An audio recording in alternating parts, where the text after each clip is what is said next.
Nossa convidada de hoje é uma mulher, mas não é uma mulher qualquer.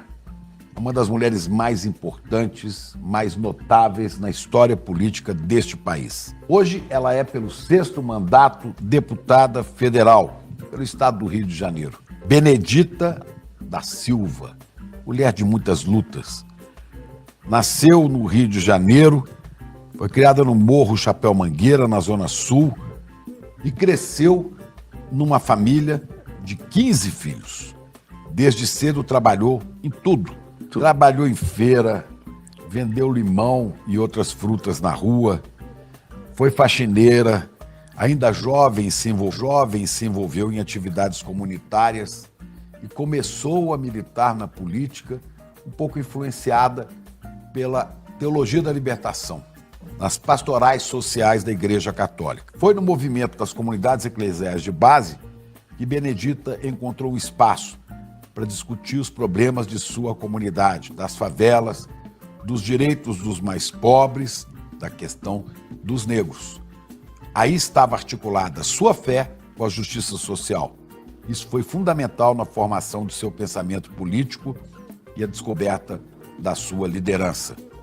Depois, entrou para a Igreja Evangélica, para a Assembleia de Deus. De lá para cá, Benedita só fez história. Fundou o Partido dos Trabalhadores, o PT, em 1980. 2 anos depois, foi eleita a primeira vereadora negra do Rio de Janeiro. Em 86, tornou-se a primeira mulher negra eleita deputada federal. Venceu 4 eleições seguidas. E agora volta já no 2º mandato nessa nova fase. Foi também a primeira mulher negra a fazer parte da Assembleia Nacional Constituinte.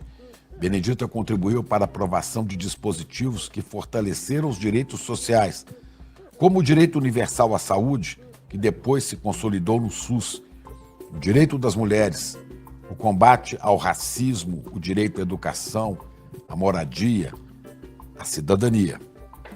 Em 94, foi eleita senadora, primeira senadora negra da história do Brasil.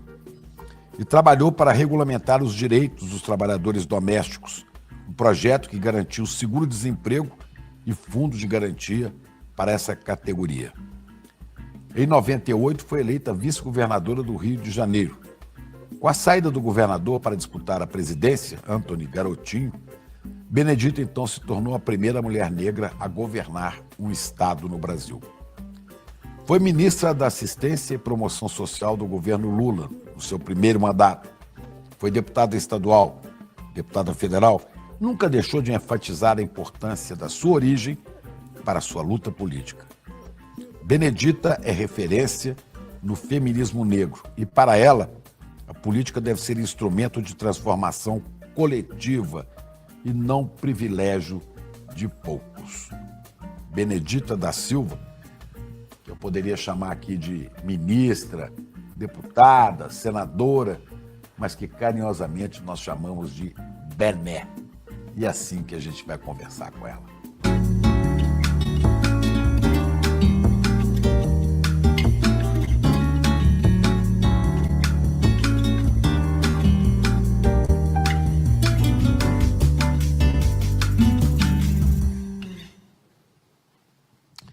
Pois é, minha queridíssima Bené, muita alegria te receber aqui no ICL, é uma honra para nós.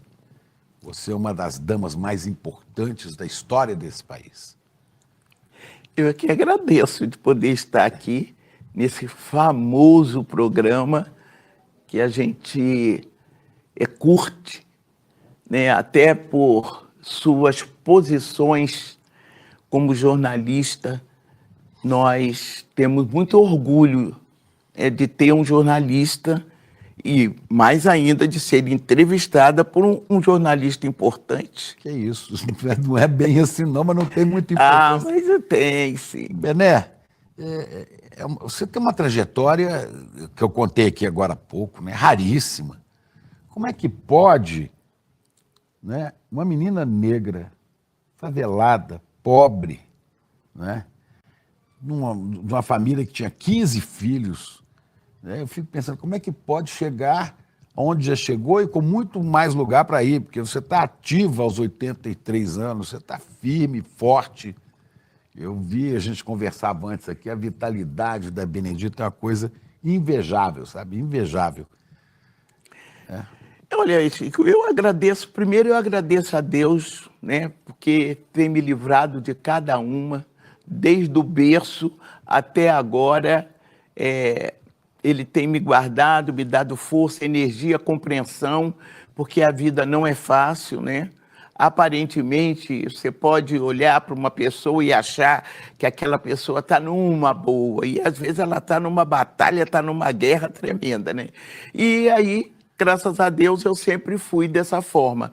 E tive minha mãe, né? A Dona Ovídia era uma mulher muito firme, era uma parteira, então ela dava muito conselho para a gente. Então eu convivi também com as histórias da escravidão pelas minhas bisavós. Elas colocavam essa questão.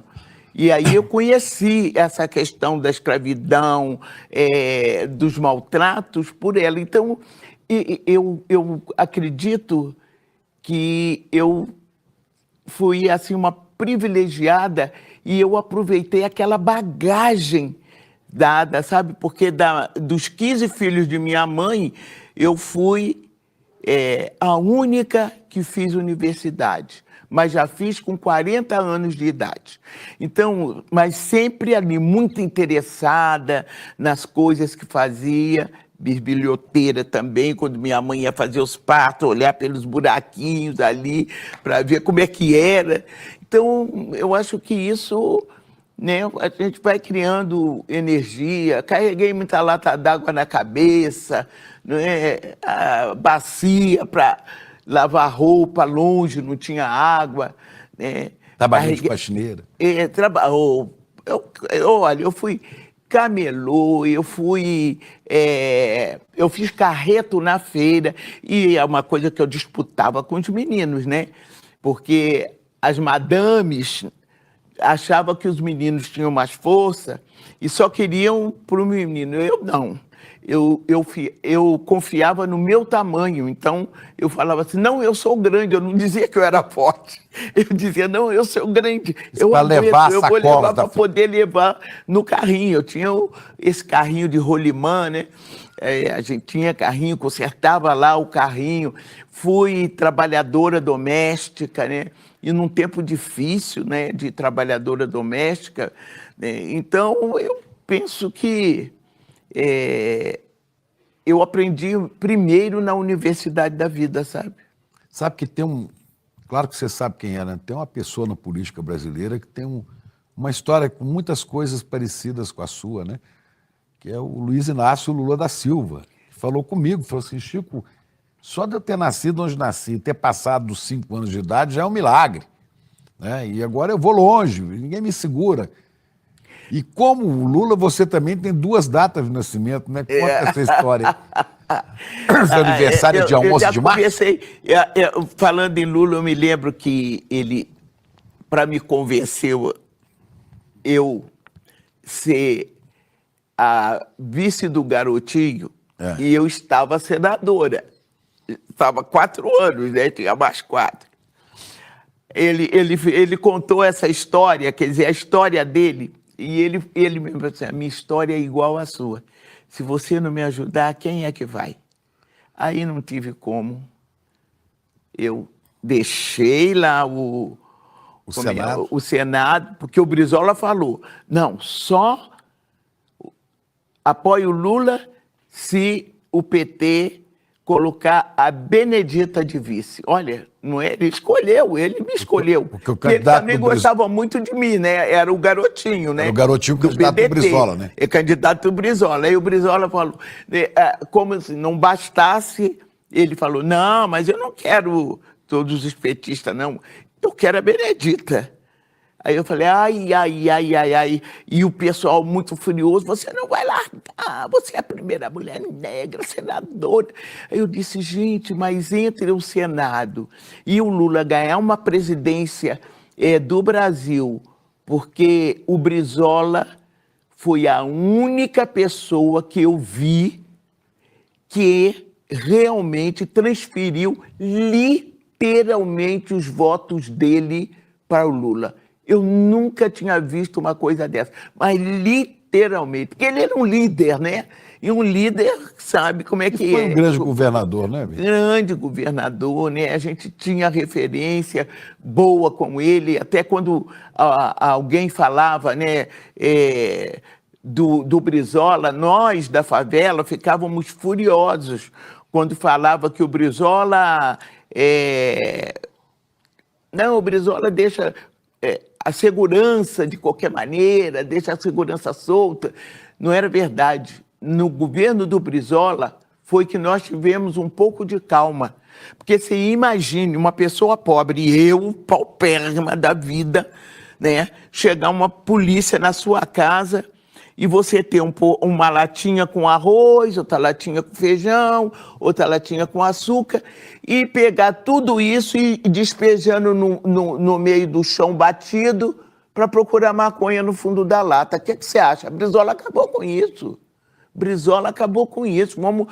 Tem polícia, tem que subir, tem que prender, mas vamos respeitar o povo do Morro.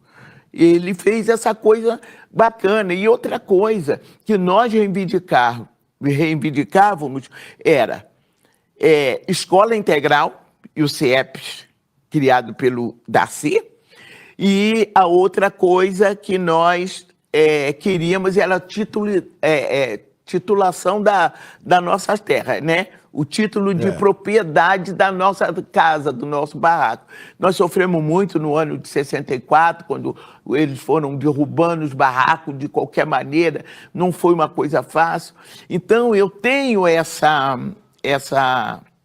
coisa assim com Lula, né? E eu acho que ele também tem comigo esse carinho, porque realmente, sabe, um conhece a história do outro de sentar o olho no olho e poder contar. Aí ele me convenceu, sabe? Aí ele foi convencendo de outras coisas também, dentro da política, e eu estou aqui, né? Mas você estava perguntando sobre como eu tenho duas datas. A data é o seguinte, eu nasci, tá? Tudo bem. 11 de março? Eu nasci no 11... Não, eu nasci no dia 26 de abril.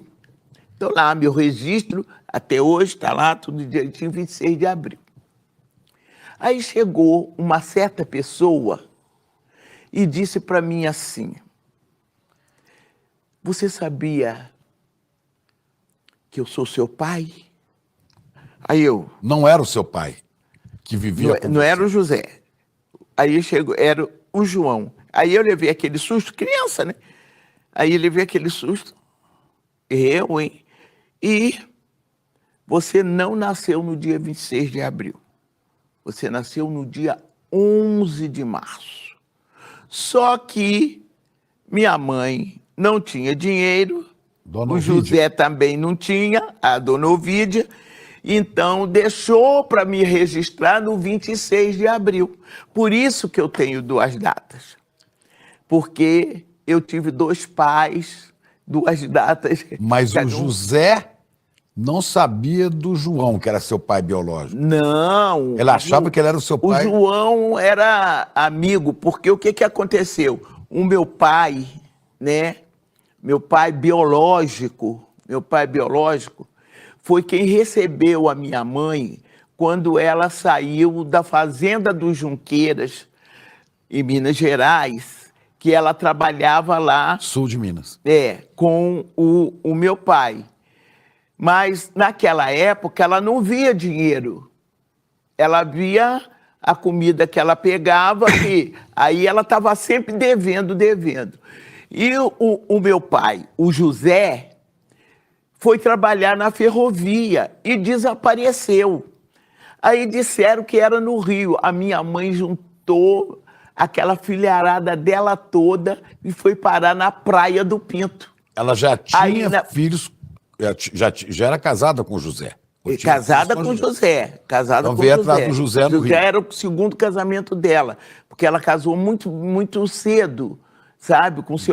Era a família do seu Leopoldo. Então ela casou muito cedo mesmo. E aí teve filhos cedo. Eu tive duas irmãs, né, do primeiro casamento dela.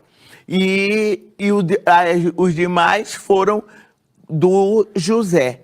Então eu perguntava, a minha mãe chegou para mim e me perguntou o seguinte: eu vi um barulho, assim, uma coisa eu não entendia muito, aí ela chamou assim, olha, aí foi minha mãe que me contou, você é filha do José, do João, mas se o José souber, sua mãe morre. Então eu, desde criança, guardei aquilo para mim, então eu sabia do João, né? Mas o José não sabia. Mas o José não sabia. Quando é que o José descobriu que O ele dia não que eu era... briguei com a minha irmã, eu briguei com a minha irmã, e a minha irmã era destemperada, né? Aquela coisa toda. Aí teve uma discussão dela, aí aquela coisa de, eu vou falar isso, eu vou falar aquilo, você não sei o que, eu vou falar que você não é filha do papai. Nossa. E eu... Tinha quantos anos? E eu... 15? E eu digo, acho que eu estava com... Não, eu estava com uns 13 para 14. E aí? Né? E aí? Aí eu, fala, pode falar, aquela coisa. Pode falar. Aí a outra irmã, eu não estou colocando os nomes delas, né? Para elas não ficarem, elas já se foram, descansa no Senhor. Aí a outra irmã veio naquela coisa e disse, gente, não faça um negócio desse, pelo amor de Deus, pelo amor de Deus. E a minha irmã falando, aí ela foi lá, bateu na porta do quartinho do meu pai, do pai José, aí contou. Aí o que ele faz? É uma coisa, meu Deus. Agora eu estou contando essa coisa assim, mas na época... O tempo esquentou. O tempo esquentou, ele mandou buscar o João. Aí ele foi, né? Estava acostumado, porque eles jogavam carteado, né? Ah, eles eram amigos também. Jogavam carteado, eles trabalhavam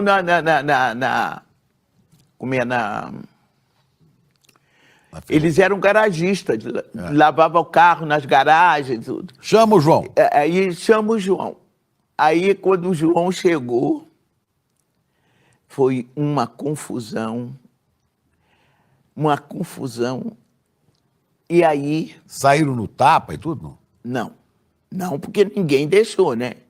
Ninguém deixou. Aí eu me lembro que o meu pai tinha uma garrucha. Nossa! Gente, eu tô contando isso rindo agora, mas eu sofri muito. Aí, meu pai tinha uma garrucha velha. Aí passou a mão na garrucha dele, aí nós gritando... Não mata o João! Não mata, papai, não faz isso! Aí, ó, João se mandou. Correu, foi embora, né? Porque aí, quando meu pai falou assim, tá bom, então ela tá aqui, eu vou te entregar ela.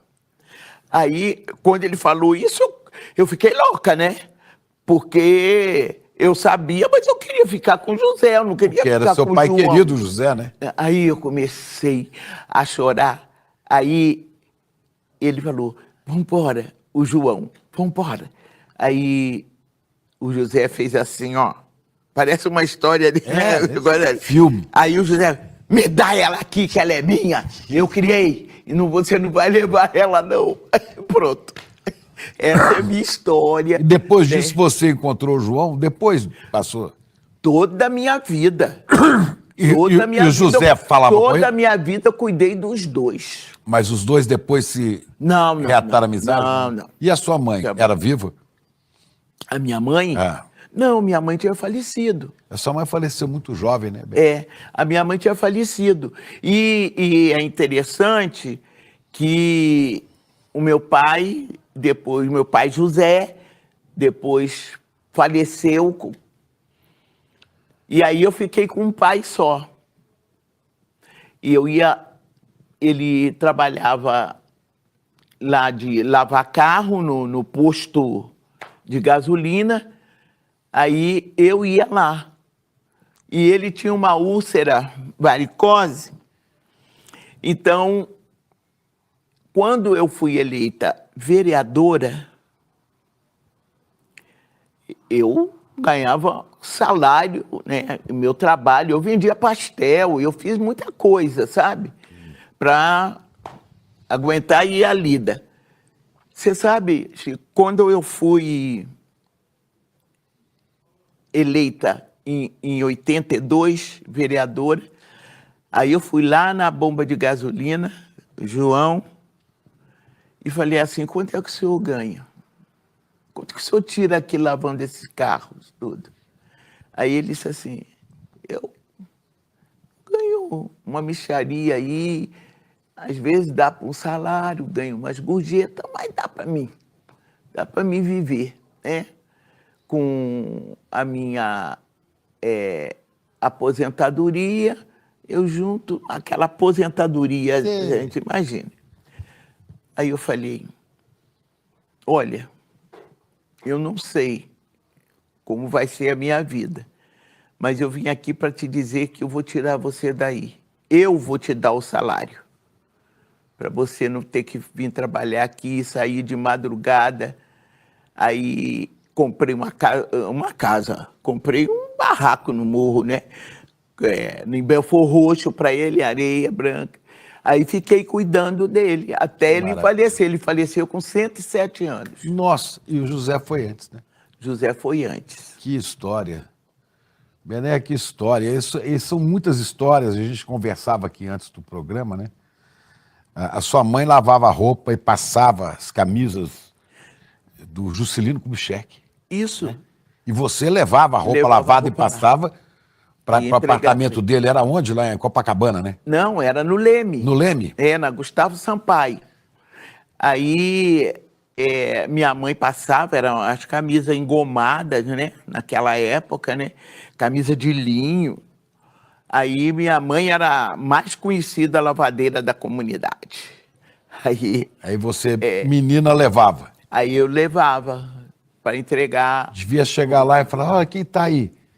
Ah, é a Negrinha, filha da lavadeira. Pois a Negrinha, filha da lavadeira, foi pro Senado. Vê que coisa maravilhosa. E a vida é assim, E você nunca chegou- imaginava, né? Você que chegou eu- a conhecer, a ver o Juscelino Kubitschek? Claro, a gente subia no caminhão dele para fazer campanha. É? As criançadas do morro todo descia, que ele chegava lá com aquela carreta dele cheia de fruta, de coisa da fazenda, e a gente ia para lá, Juscelino Kubitschek de Oliveira, e a gente ia cantando naquele caminhão dele, e só vendo. Minha mãe era uma getulista daquela. Você tem na família, seu pai e sua mãe, pai José, né? E sua mãe eram getulistas, então você tinha política em casa desde criança, né? Desde criança. Aliás, Tinha um retrato do o velho na parede. Getúlio, todos os barracos no morro tinha foto do velhinho. E a gente O cantava sorriso aquela do- música. como é que é? Pega o retrato do velho. Pega o retrato do velho outra vez, bota no mesmo lugar, o sorriso do velhinho faz a gente se alegrar. Olha, Pois é. era uma coisa fantástica. E a minha mãe fazia a gente ir pegar a bandeira. Aí veio o Juscelino, né, naquela linha, aí minha mãe enfiou lá para fazer a campanha do Juscelino. O Juscelino tinha uma filha que faleceu, acho que no ano 2000, por aí. Márcia Márcia. Kubitschek, né?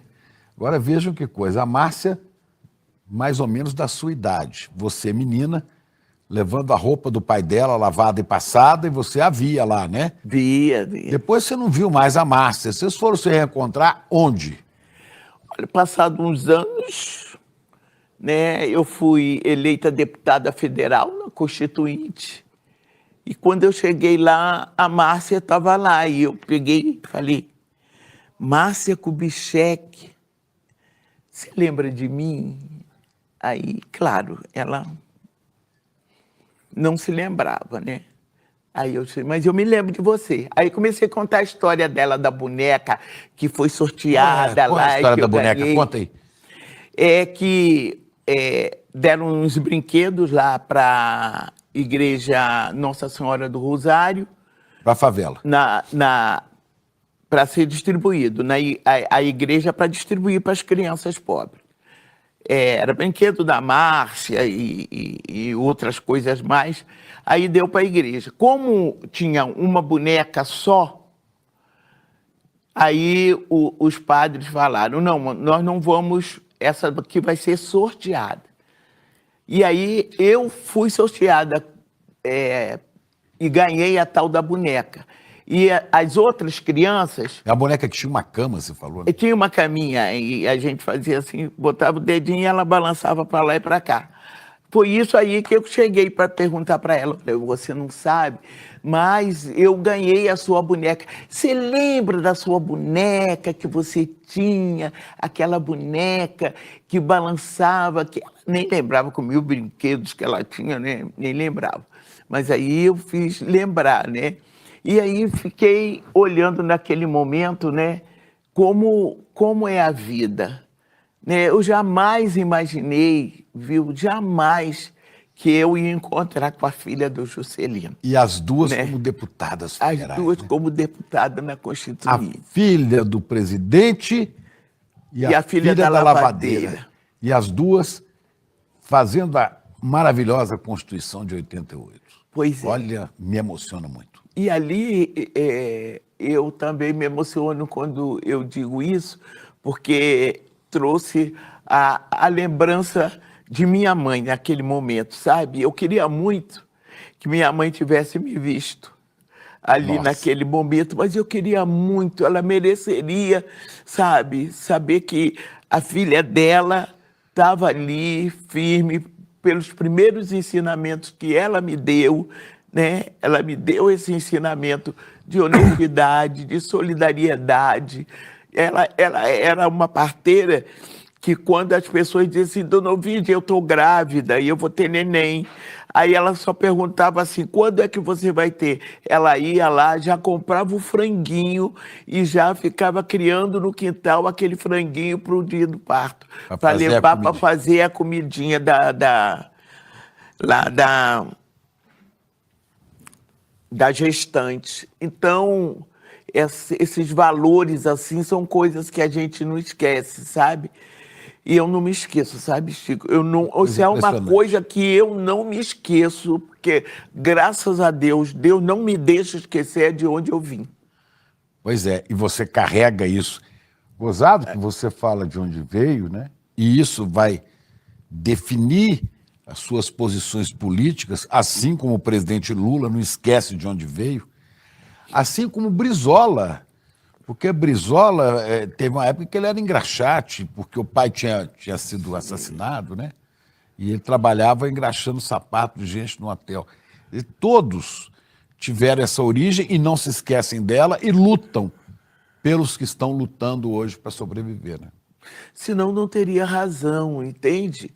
Não teria razão do sacrifício da minha mãe, sabe, de como ela também teve um sofrimento muito grande por causa dessa questão de eu não ser filha do pai das minhas irmãs. Então, ela teve um sofrimento amargo ali, né? E aí a minha mãe, ela sempre dizia que a gente tinha que ter vergonha na cara. Negro tem que ter vergonha na cara. Então, foi assim que eu fui criada e por isso que eu digo, puxa, não adianta, às vezes até as pessoas falam, Benê, você fica com esse negócio de mulher, de negro, de favela. Eu digo, querido, quem é que vai falar isso? Se eu não disser isso, se eu não levantar essas bandeiras, quem vai levantar essas bandeiras por mim? Não, eu não estou por mim somente. Eu estou pelas outras Beneditas da Silva da vida. Então, é assim que eu tenho o meu mandato. Não adianta, porque você vai encontrar a Benedita tratando da questão racial, tratando das mulheres, tratando das pessoas que têm vulnerabilidade social, vai me encontrar com pessoas deficientes. Essa é a minha linha. E eu sei que essas pessoas são as pessoas que deram seu sangue, sua vida, sabe? Para que o Brasil fosse gigante, enriqueceram muitos brancos aí, né? Muitos, né? Enriqueceram muitos. E agora está na hora da gente lutar pela reparação, pelo resgate, né, da maior população brasileira, que é de negros e negras. Bené, você tem uma vida de lutas, de sofrimento, que você diz que sempre suporta e mantém um sorriso. Pouca gente sabe, às vezes, que você passa por essas dificuldades. Você está no terceiro casamento, você casou com Antônio Pitanga, vocês estão juntos desde 92, né? 32 anos. 32 anos, tá vendo? E você teve 2 casamentos antes, você ficou viúva 2 vezes. Eu fiquei viúva 2 vezes, mas eles morreram de amor, tá? Fui bem tratado, graças a Deus, Você teve filhas só do primeiro casamento? Só. Mas você teve outros filhos, não? Não. Eu tive enteados, né? Dos 2 casamentos, né? Do segundo casamento, eu casei com uma pessoa que tinha... Eu casei com um amigo meu, né? Eu casei com um amigo meu. E depois eu vou comentar sobre essa coisa do casamento. Eu sou biblicamente correta. É bom que não estejamos sós. Então eu caso, né? E eu falo, eu caso logo. Mas eu quero lhe dizer uma coisa, viu? Essa vida, essa coisa mais íntima da gente, né? Uma mulher como Benedita e tantas outras mulheres, os homens têm medo. Então, quando eu ficava viúva, eu já falei, mas não tem medo. É impressionante. A gente brincava, né? As amigas, tinha uma amiga grande que faleceu. A gente brincava, porque eu falava com ela, meu Deus do céu, como é que pode? Aí eu falava assim, eu tenho meu trabalho, eu tenho minha casa, eu tenho tudo, por que eu não tenho um namorado? Eu não tinha, a pessoa não chegava, né? Então, eu casei com um amigo, o amigo ficou viúvo, eu fiquei viúva, aí nós casamos. Aí durou 3 anos. Aí ele faleceu, ele era cardíaco, né? Já vinha fazendo tratamento há muito tempo. Aí faleceu, ele tinha filhos, né? Convivo até hoje com os filhos, sabe? Graças a Deus. Então, ele faleceu e depois você se casou com o Antônio Pitanga, esse enorme ator brasileiro. Aí depois veio o Antônio Pitanga, que era o único que eu não gostaria, né? Por quê? Porque eu sou evangélica, né? E a gente tem alguns costumes nossos, né? Que a gente não impõe para ninguém, mas é nosso jeito de tudo. E eu olhava para Pitanga, eu digo, esse cara não é cara de casamento, e eu sou de casar. Eu gosto de fazer aquela festa, ir para a igreja, me vestir de noiva. Artista, né? Aí eu falei assim, não vai dar certo esse negócio. Eu pensei até que ele queria namorar minha filha, porque a minha filha estava solteirona lá. Aí ele ia lá na comunidade, né, que o Martinho da Vila fazia também lá um programa com a gente, né, que era na favela, o Quilombo. E ele ficava olhando para mim assim olhando. E eu falei para minha filha, olha. Aí ela dizia assim, deputada, não é comigo, deputada, você não está entendendo. É com você mesmo. Com você mesmo. E foi assim que eu conheci Pitanga, o Pitanga com esse sorriso maroto. Não é o Sorriso Maroto, o grupo musical, não. É o Sorriso Maroto do Pitanga, né? E aí o Pitanga já veio com a filha, né? Com a Camila. Aí a Camila e o Rocco, né?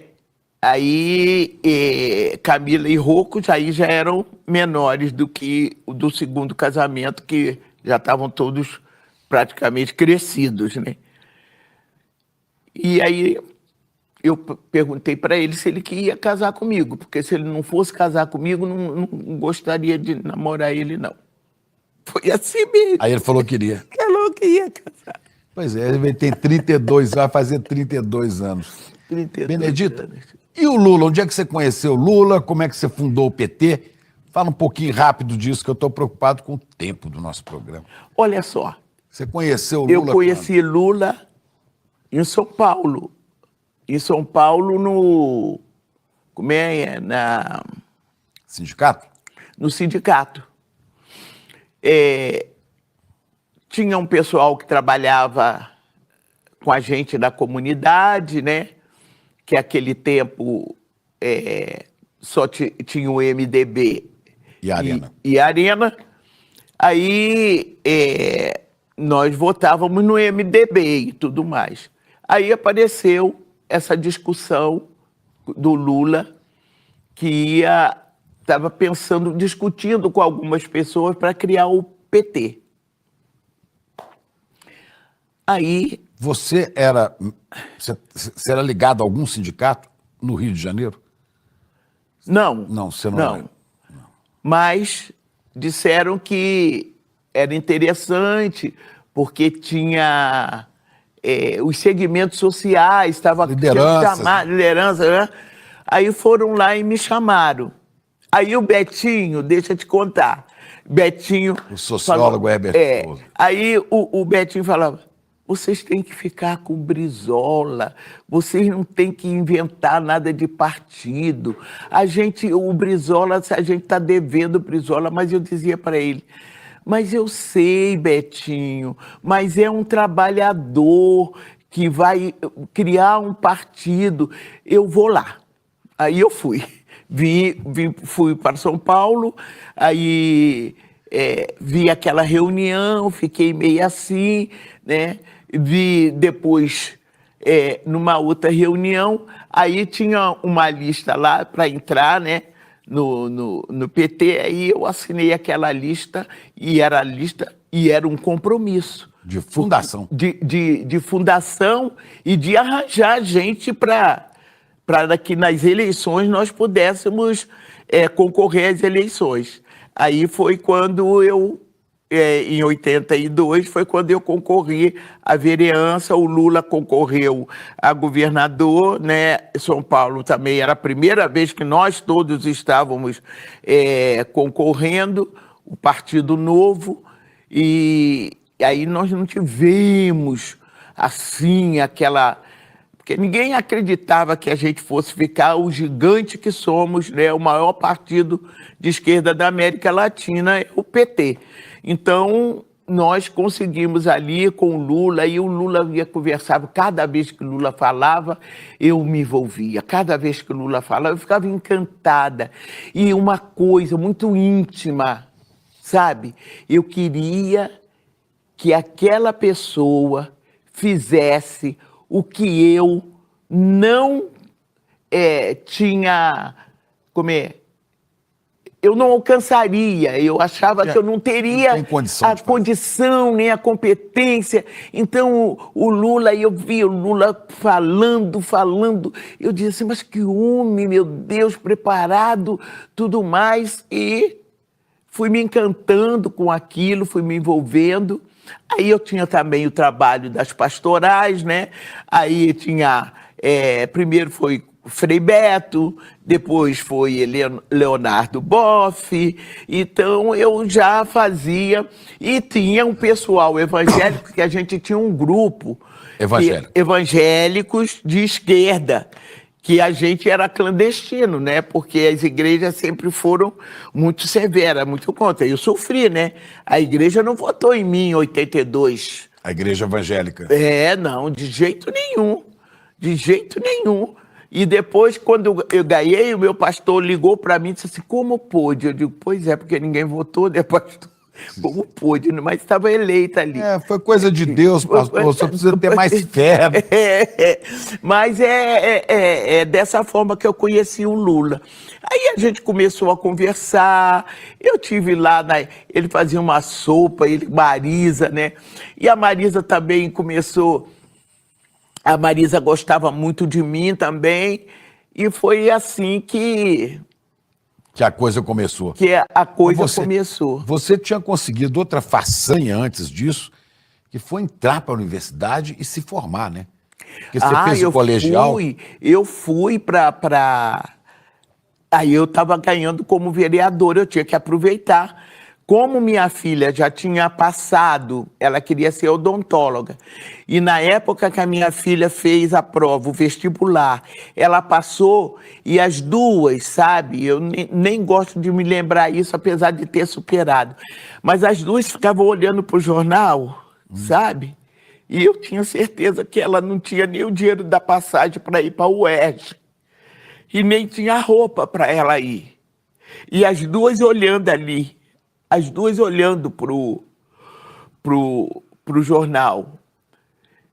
Aí, quando foi em 82, que eu, vereadora, que eu já falei, né? Aí eu tirei um salário para o meu pai e a minha filha e eu fomos para a universidade. Que lindo.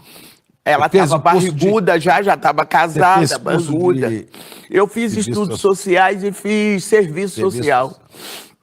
Pois é, então você se formou já vereadora, né? Vereadora.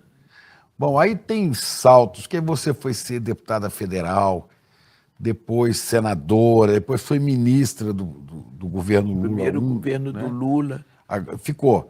Você foi deputada federal de 87 a 95, não é isso? Isso.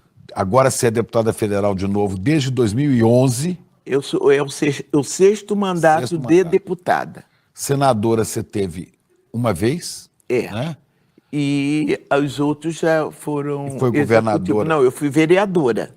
Foi vereadora e foi governadora, que era vice-governadora, e quando o garotinho saiu você assumiu, ficou um ano, né? Não é?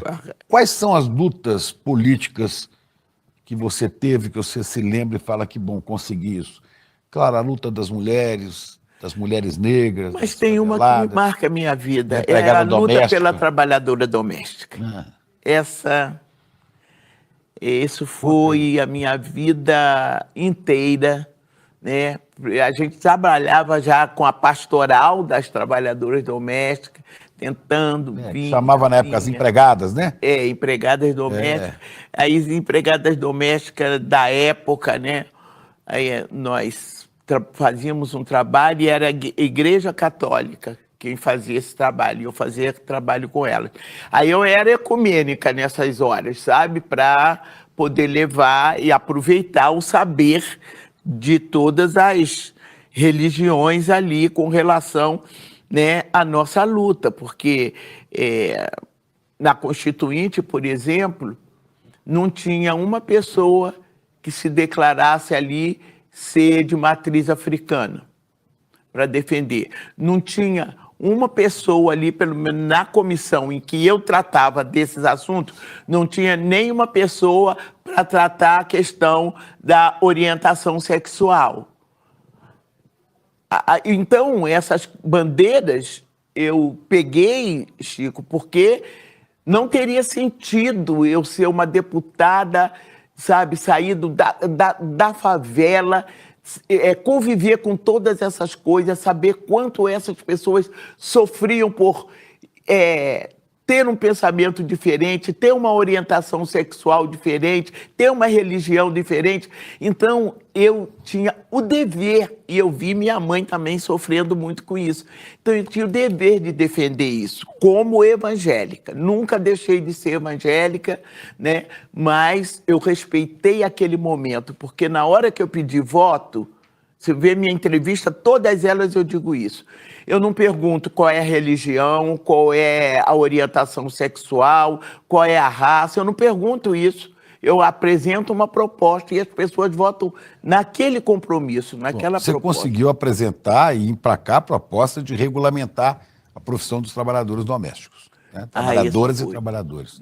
E conseguimos. Você teve outras lutas também. Não, lutas enormes. Por exemplo, as assistentes sociais não eram reconhecidas. Eu apresentei o projeto das assistentes sociais. Tem uma coisa que você vê aí, ó, todo mundo fazendo. Esse projeto de línguas e sinais foi meu, no governo Fernando Henrique, ele quem sancionou, sabe? Você se dava bem com ele também, né? Me dava bem. Eu sempre fiz o seguinte, Chico, Não dá para você ficar 4, 8, 12 anos numa coisa em que você só cria inimigos. Não, você tem adversário. Tratamento com adversário é aquele tratamento em que você coloca suas ideias, ele coloca a dele, acabou ali, acabou ali. Não tem que você tá vivendo. Mas hoje tem muita raiva, né, Bené? Hoje não dá, né? Hoje, difícil, hoje é muito difícil. O que é Hoje o fanatismo? Desanimador. É o fanatismo. Eu não digo que é fanatismo, eu acho que são pessoas despreparadas mesmo para o mundo político, sabe? Pessoa que não tem uma bandeira política. E como é que essa extrema-direita capturou tanto, pegou tanto várias igrejas evangélicas? Por quê? Por quê? Por quê? Nós sabemos que a igreja evangélica, ela tem uma forma. Ela é principalmente as Assembleias de Deus, da qual eu fui muitos anos. Você está com fome, está aí desempregado, a gente chega, coloca para você, chama você para aceitar Jesus, para vir para a nossa igreja. 24 horas depois, você vai encontrar aquela pessoa, ela está bem vestidinha, ela está calçada, ela está morando em algum lugar, já tem um emprego para ela. Essa é a base da nossa igreja popular, não as chamadas igrejas tradicionais. Essa é a base. Muito bem. Mas nós temos uma coisa que se chama doutrina. E essa doutrina é para nós, que somos evangélicos, que está escrito na Bíblia que isso é pecado, aquilo é pecado, isso é pecado e aquilo é pecado. Pronto. Está ali na Bíblia para nós. Nós sabemos que isso é pecado. O que fizeram esse segmento? Eles pegaram esses costumes, né, dessa doutrina e colocaram como uma bandeira, como se Deus precisasse ser defendido, como se estivéssemos perseguindo. Então, a bandeira deles é contra a orientação sexual, é LGBT não, aborto não. E sempre dizia, o Lula ganha a eleição, vai acabar com as vai proibir as a igreja não acabou com a igreja, aumentaram foi as igrejas, né? As igrejas ficaram com mais recurso até que o Lula pegava os pobres da nossa igreja com Bolsa Família, Minha Casa Minha Vida. Você acha que os crentes podem voltar a votar e apoiar Lula? Não, o Lula tem apoio dos evangélicos. Sei. Não tem com esse pensamento que eu estou te colocando, com essas bandeiras, né, de costumes. É porque tem muita mentira. Fala que o Lula defende um aborto, que isso é um absurdo. Né? Mas mesmo que o Lula defendesse, eu quero um presidente que cuide das pessoas. Eu não quero um pastor. Eu não quero, entendeu? Eu quero uma pessoa que seja, que ela esteja ali, que ela compreenda a nação que ela está governando e ela possa acatar a todos. Eu fui uma constituinte e defendi ali na Constituição esse direito.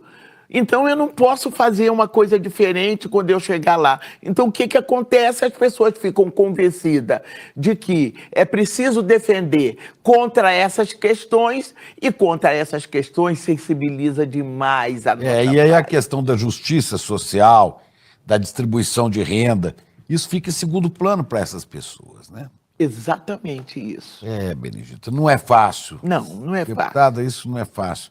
Agora, uma vez, o presidente Lula tirou você do Senado, que você contou agora mesmo, né? E falou assim, eu preciso de você vice-governadora do Rio de Janeiro. Você deixou o Senado, né? Que é a cadeira mais alta do parlamento, né? Você saiu do Senado.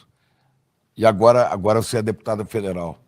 A gente pode imaginar que você vai voltar para o Senado? Você pensa nisso?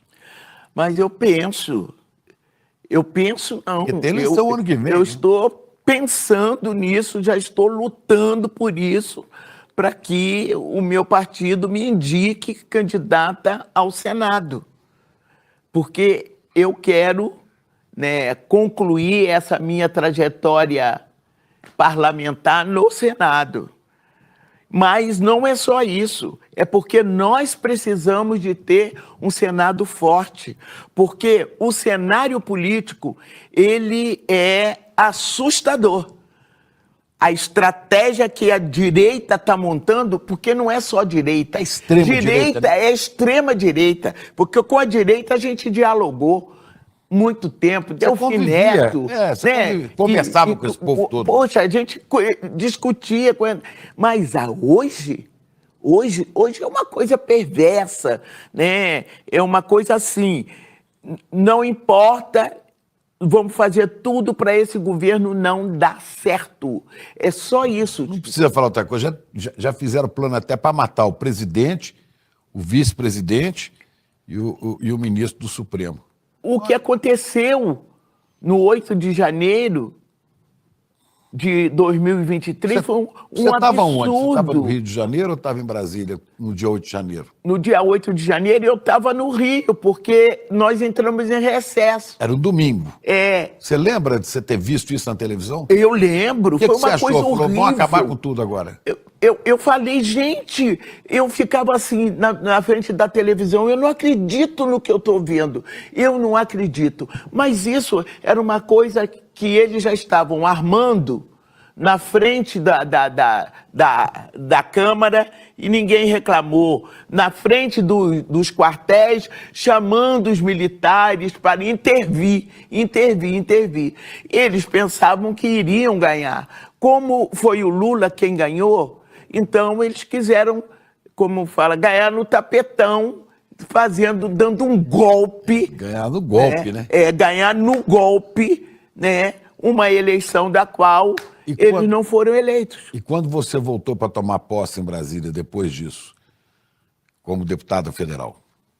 Você já tinha tomado posse, né? Nós. Não, foi. Eu tinha sido reeleita. Mas você tomou posse em 1º de janeiro. Aí. E quando é que você voltou? É porque eu estava reeleita, então eu ia até janeiro, né? Nós até janeiro nós entrávamos em recesso, aí fevereiro começava o novo mandato. Quando você começou o novo mandato. Quando nós começamos o novo mandato, foi uma loucura. Quando nós víamos o que eles faziam, eu disse, isso não vai dar certo.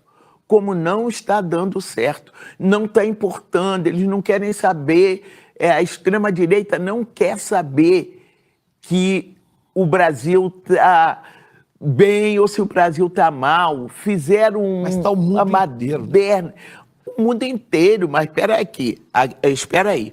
Aqui, no Brasil, olha, você já imaginou o que é um parlamentar sair para pedir um outro governo Lá de um fora. outro país para intervir nas decisões do Supremo do Brasil?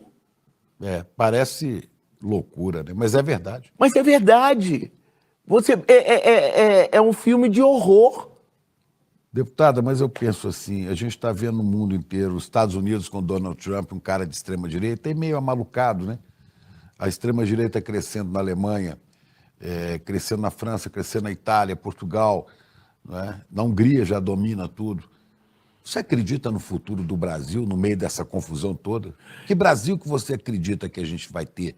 Não, eu ainda não deixei de acreditar no Brasil e coloco o meu nome, né, à disposição para o Senado, se o meu partido quiser, exatamente para como eu posso contribuir. E outras pessoas estarão contribuindo de outra forma. Eu acredito nesse país, esse país tem jeito. Como é que Lula tira 36 milhões de pessoas da fome? Bom, saímos do governo, impeachmentaram a Dilma, né?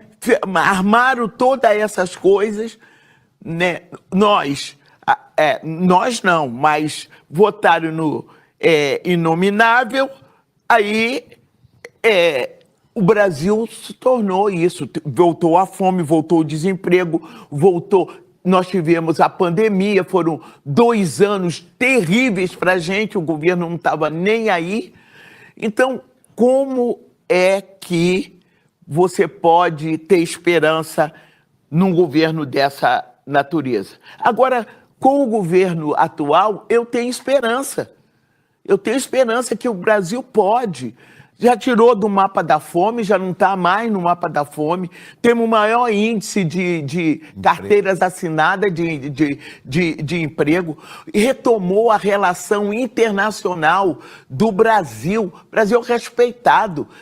Por que Trump está brigando com o Brasil? É o BRICS. Está lá a dona Dilma, presidenta, reeleita por eles, né, reconduzida, presidenta do BRICS. Então, esse torneiro mecânico, ele tem demonstrado que é possível, sim. E se o Congresso ajudasse, nós estaríamos numa situação bem melhor. Eu fico impressionada o número de gente que está viajando, que está vindo, que está voltando, que está não sei o quê. O Brasil começou a movimentar-se de novo. Dá certo outra vez. Tá certo, claro que tá. Agora dá uma tristeza tremenda quando você chega no Poder Legislativo e vê um Legislativo voltado, sua maioria, claro, nós não somos maioria, e a maioria votar coisas assim escandalosas. Pois é. Benedito, é muito bom você dar essa esperança toda. E, para terminar, eu quero só lembrar aqui, né, que... Eu me empolgo, né? Eu também me empolgo, eu me emociono com você.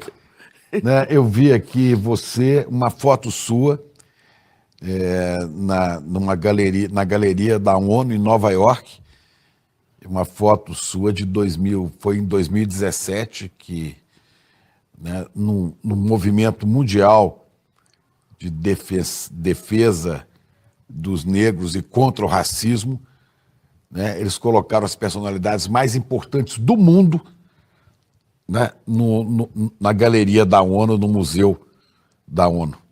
Né? E a foto que eu vi aqui, ver se a gente consegue reproduzir, não vai estar aqui, mas eu vou tentar pegar. Está a sua foto como das mulheres mais influentes no século na luta pelos direitos da comunidade negra, dos nossos irmãos negros, e ao seu lado está Barack Obama, no mesmo nível.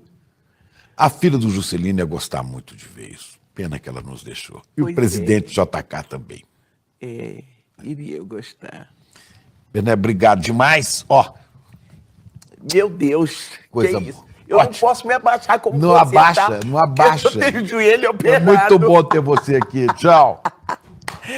Tem algumas aulas que acabam virando referência, viram marcos em determinado assunto. E a gente deu uma aula que as pessoas classificaram como um divisor de águas nesse assunto, educação financeira. Um passo a passo, simples e prático, que mostrou para todo mundo o que fazer para caminhar para esse equilíbrio da vida financeira. As pessoas ficaram encantadas e muita gente pediu para poder assistir de novo, para fazer anotações e para poder convidar outras pessoas para assistir também. Se você não assistiu essa aula ou quer assistir de novo, uma notícia maravilhosa. A gente liberou o replay, mas liberou por pouquíssimo tempo. Então, antes de sair do ar, clique no link aqui e assista essa aula. Uma aula que vai transformar a sua caminhada financeira de uma maneira muito simples e prática. E no final da aula, todos os presentes que a gente preparou para quem assistir vão estar lá. Para você também que vai assistir o replay, tá bom? Corre lá, antes que saia do ar.